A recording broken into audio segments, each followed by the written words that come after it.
May uuwian pa ba si Kiling? Nakadayak na nga yung maleta mo, diba? Tawag ko na nga sa kanya, Ben.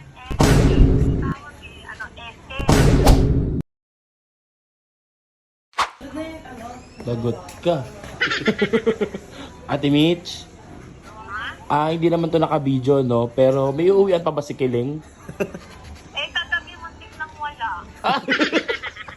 Kasi masyado na siyang sarap buhay. Ay, sarap ng buhay. Tawag ko na nga sa kanya, Ben. SK. Starbucks? Hindi, sarap buhay. Alam Starbucks.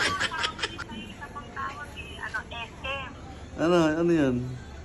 Sariling mundo.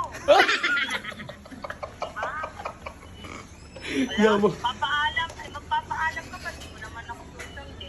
Yaman nito. Yaman mo, no? SB tsaka SM. Pinagsama mo na. Kaya na may SM ka, no? Sariling mundo. SB, sarap buhay. SM, sariling mundo. Sana may SM pa na.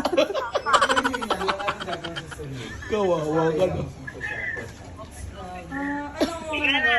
Sige na. I love you.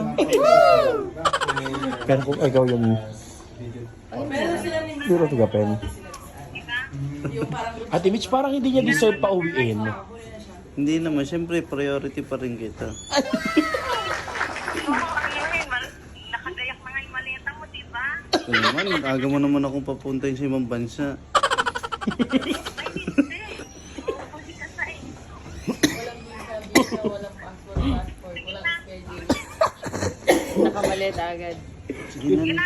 Iba yung agency mo, no, te? Agency. Diba? Wala ka nang uuwian, te. Kinuha na din yung phone. Agency niya, rehab eh. 2 votes po para sa hindi na pa-uwin si Kiling. 1 vote naman po para sa il-empake na gamit niya, kuya. Inibig sa bahay. Wala din si kuya pero naibig ka.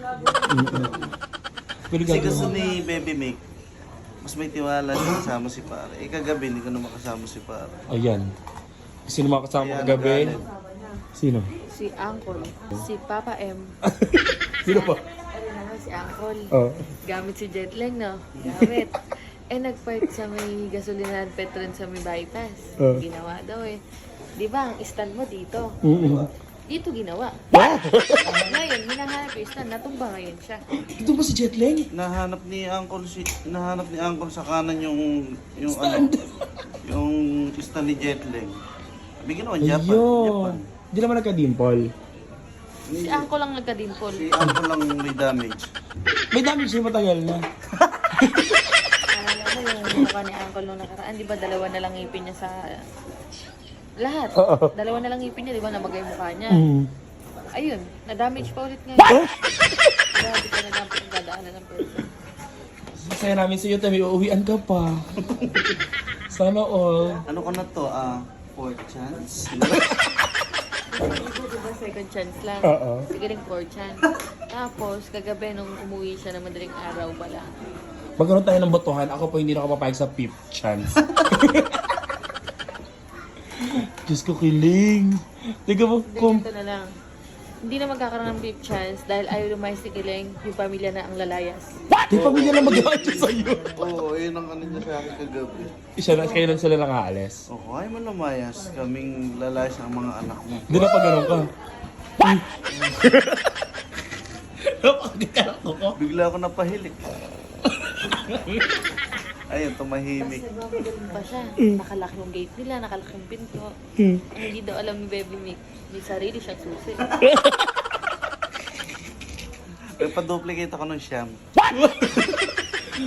Kasi yung chance niya, kada chance niya, tinatanggal yung susi, kinukuha eh. Ay, Ate Mitch, may balak pa to. Kaso mo pala yung ano Mr. Quickie. Oo.